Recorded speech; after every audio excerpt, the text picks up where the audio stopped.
ये पूरी ही कथा महिलाओं पर हो रहे अत्याचार का हिंदू धर्म में सबसे बड़ा उदाहरण है, क्योंकि इसमें एक महिला को श्राप मिला पुरुष के कारण। श्राप दिया भी पुरुष ने और उसकी मुक्ति भी हुई एक पुरुष के कारण।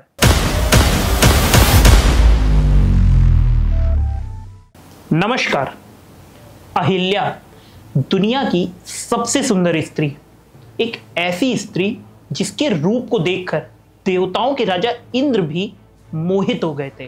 कहा जाता है कि एक बार देवताओं के राजा इंद्र की नजर अहिल्या पर पड़ी तो वो उन पर इस तरह मोहित हो गए कि उन्होंने उनके पति गौतम ऋषि का रूप ले लिया और उनके साथ फिजिकल रिलेशन बना लिए। जिसके बाद गौतम ऋषि को यह बात पता लगी और उन्होंने अहिल्या को पत्थर की शिला बन जाने का श्राप दिया। बाद में अहिल्या की मुक्ति भगवान राम द्वारा हुई।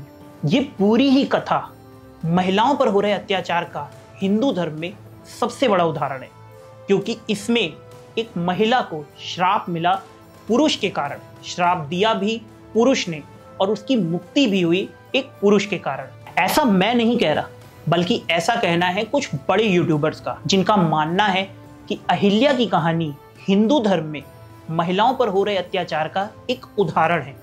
पर क्या सच केवल इतना ही है? अहिल्या की कहानी से केवल हमें यही सीखने को मिलता है, या सच्चाई इससे कहीं ज्यादा है? इस घटना का असली मोटिव जानने के लिए कहानी हमें पूरी पता होनी चाहिए। इस कहानी की शुरुआत होती है देवताओं के राजा इंद्र से। एक बार देवताओं के राजा इंद्र अपने महल में थे। वहां उनकी नजर अपने पूरे साम्राज्य पे पड़ी और साथ ही वहां पर रहने वाली अप्सराओं पर भी। वो अप्सराएं एक से एक बढ़कर खूबसूरत थी और उनकी पत्नी देवी इंद्राणी भी काफी खूबसूरत है। लेकिन फिर भी इंद्र को उन सभी में कोई ना कोई कमी दिख ही जाती थी। ऐसा होने पर उनके मन में विचार आया कि ऐसी स्त्री हो जिसके रूप में कोई भी कमी ना हो। इसी विचार के साथ वो ब्रह्मा जी के पास पहुंचे और उन्होंने उनसे विनती करी एक ऐसी स्त्री की रचना करने की जिसके रूप में कोई भी कमी ना हो। उनकी इस विनती पर विधाता ने एक ऐसी ही स्त्री की रचना की और उसका नाम रखा अहल्या। हल्या का अर्थ होता है कुरूपता और अहल्या का अर्थ होता है जिसके रूप में कोई भी कमी ना हो। उस खूबसूरत स्त्री को देखकर इंद्र ने उससे विवाह करने का प्रस्ताव रखा, लेकिन ब्रह्मा जी ने यह कहकर मना कर दिया कि इस स्त्री की रचना मैंने तुम्हारे कारण की है। इस कारण से तुम्हारे और अहल्या के बीच में पिता पुत्री का संबंध है। विधाता की इस बात को सुनकर इंद्र मन महसूस कर रह गए और वहां से चले गए।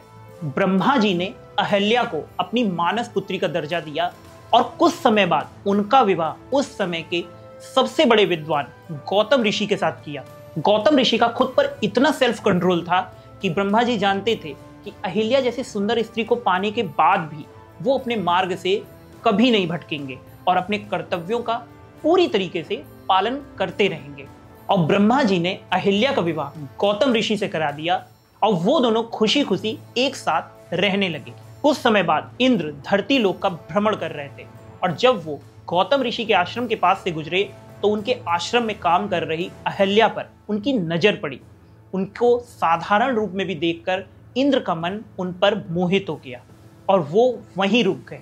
अहिल्या की खूबसूरती ने उन्हें कुछ इस तरह मोहित कर दिया कि वो ये तक भूल गए कि विधाता ने उनके और अहिल्या के बीच पिता और पुत्री का संबंध बताया था।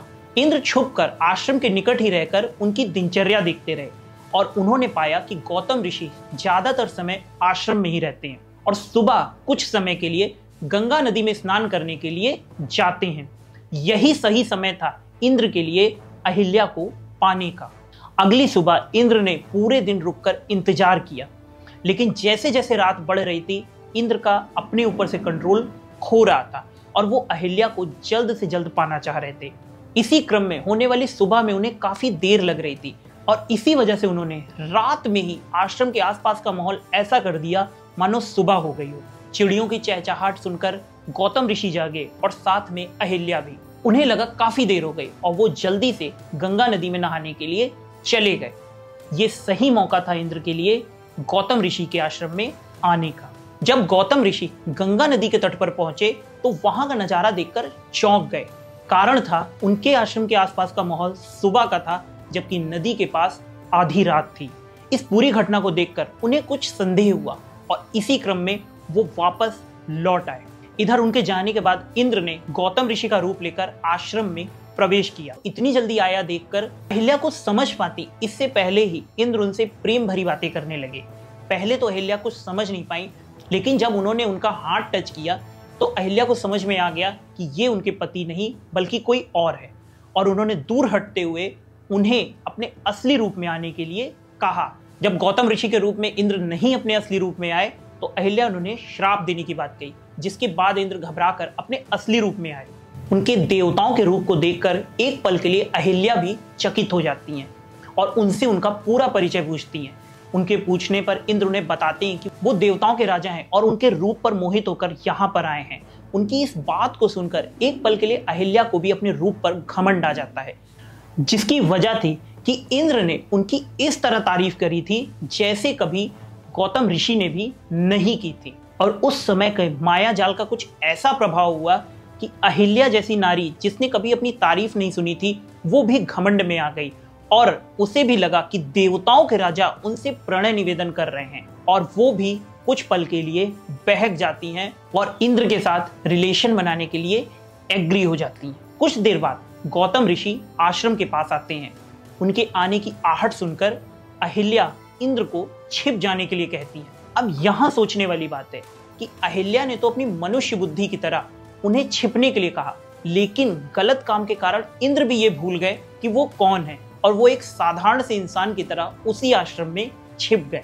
जब गौतम ऋषि अंदर आते हैं तो अहिल्या चुपचाप खड़ी होती हैं। वहां का माहौल देखकर उन्हें कुछ एहसास होता है और वो अहिल्या से पूछते हैं कि यहाँ क्या हुआ था। जवाब में अहिल्या कुछ भी नहीं बोलती हैं तो गौतम ऋषि क्रोध में भरकर उन्हें पत्थर की शिला बन जाने का श्राप दे देते हैं। पर क्योंकि उन्हें आश्रम में किसी अन्य की उपस्थिति का एहसास हो गया था, वो उसे भी श्राप देने की बात कहते हैं। वो उसे भी चेतावनी देते हुए सामने आने के लिए कहते हैं। उनकी चेतावनी से इंद्र डर जाते हैं और सामने आ जाते हैं और स्टार्टिंग से लेकर एंड तक पूरी कहानी उन्हें बताते हैं। और जब गौतम ऋषि को ये पता लगा कि इंद्र और अहिल्या के बीच विधाता ने पिता पुत्री का संबंध बनाया था, और ये बात जानते हुए भी इंद्र ने अहिल्या के साथ फिजिकल रिलेशन बनाए, तो इस बात पर वो इतना क्रोधित हुए कि उन्होंने इस संसार का सबसे भयानक श्राप इंद्र को दिया। ये श्राप इतना ज्यादा भयानक था कि इसकी चर्चा हम यहाँ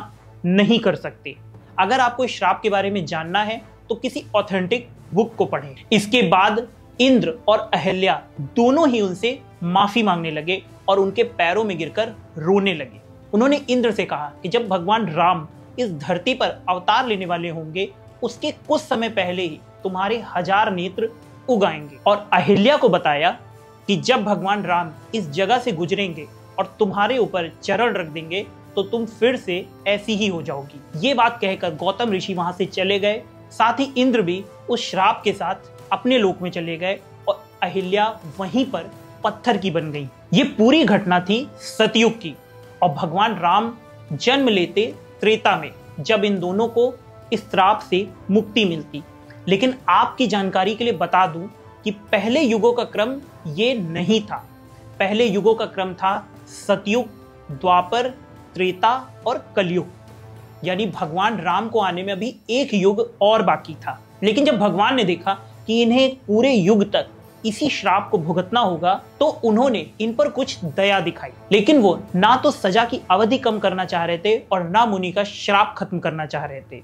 इस वजह से उन्होंने युगों में ही परिवर्तन कर दिया, मतलब उन्होंने युगों का क्रम ही बदल दिया। उन्होंने सतयुग के बाद त्रेता कर दिया, फिर द्वापर और फिर कलयुग, जिससे इन लोगों की सजा थोड़ी कम हो सकी।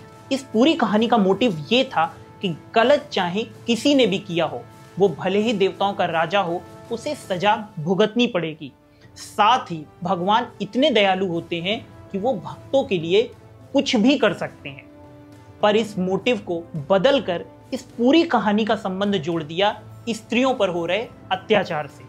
पुरुष समाज द्वारा उनको दबाया जाना इस कहानी का मेन मोटिव बता दिया गया। और आप लोगों से मेरी रिक्वेस्ट है कि इस कहानी में आने वाले सभी पात्र अपनी सजा भी भुगत चुके हैं और उनकी सजा भगवान ने कम भी कर दी है, तो इसलिए इनके विषय में कोई भी गलत विचार अपने मन में मत लाएं। वो उस समय की घटना थी जिसकी उन्हें पर्याप्त सजा मिल चुकी है। आज की अहिल्या की ये कहानी आपको कैसी लगी हमें कमेंट सेक्शन में जरूर बताइएगा, और अगर वीडियो अच्छा लगा हो तो प्लीज वीडियो को लाइक कीजिएगा, और ऐसी और अपडेट्स के लिए प्लीज हमारे चैनल को सब्सक्राइब कीजिएगा। Thank you.